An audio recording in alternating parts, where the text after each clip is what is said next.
Los yaquis ubicados en el sector de México son distinguidos como los grupos más difíciles de conquistar por los europeos. Cuando los españoles atacaron a los yaquis, fueron derrotados por estos indígenas. Su primera guerra de los españoles con los indígenas fue vencida por los nativos en el año 1533. En el segundo enfrentamiento también fueron vencidos y también en el tercero.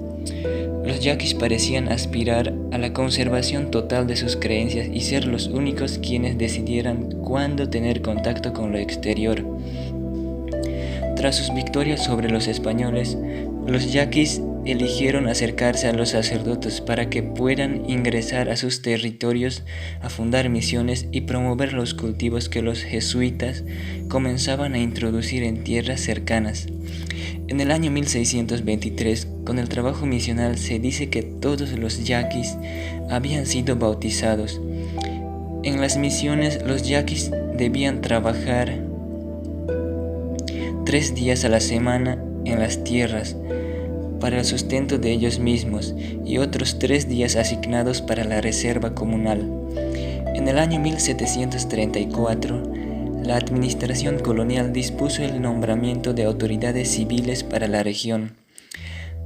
Bernal Huidobro, que era el gobernador, había descuidado que un cierto liderazgo yaqui empezó a hacerse cada vez más presente, hasta que un número de jefes de indígenas emergió públicamente.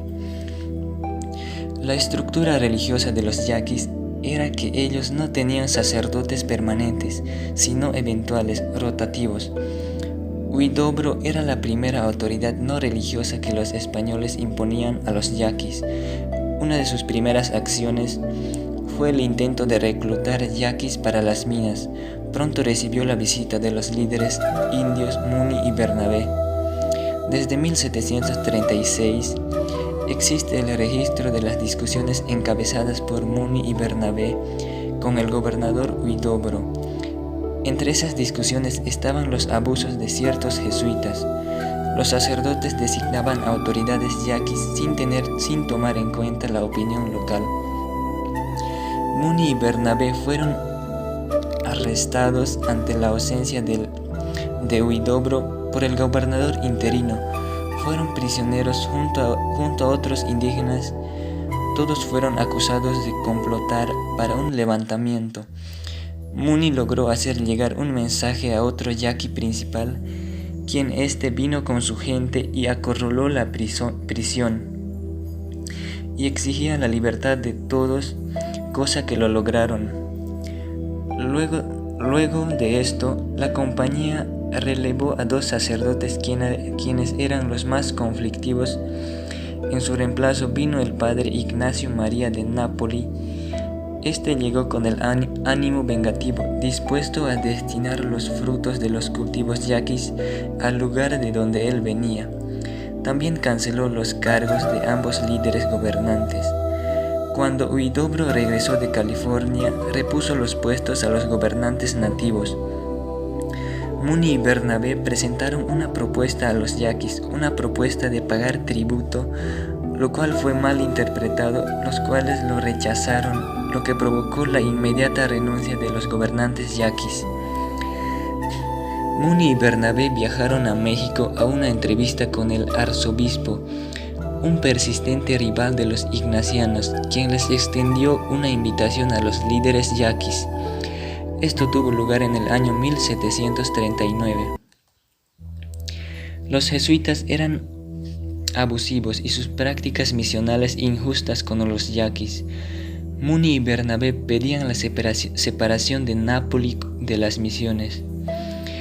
Mientras ellos estaban en México, Nápoli había vuelto a manipular el resultado de una elección entre los yaquis e hizo correr el rumor que Muni y Bernabé habían muerto.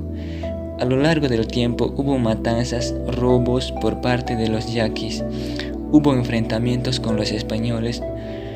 Muni y Bernabé fueron los principales instrumentos del gobernador para lograr la pacificación de los yaquis, quienes se habían sublevado.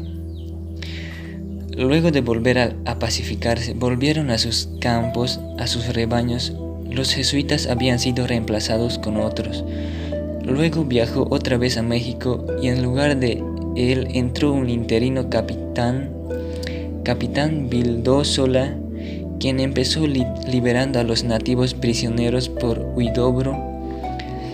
El 23 de junio, Muni y Bernabé fueron ejecutados. Luego se levantaron algunos indígenas, pero su lucha duró poco. El jefe mayor era Calixto, quien fue capturado y descuartizado. El jefe que más resistió fue Agustín, quien llegó a vengar la muerte de Muni y Bernabé, matando a Pedro de Cañas. Pasada la rebelión de 1740, los yaquis no volvieron a sublevarse durante el resto del periodo colonial, sino hasta la tercera década del siglo XIX, es decir, en tiempos de la República.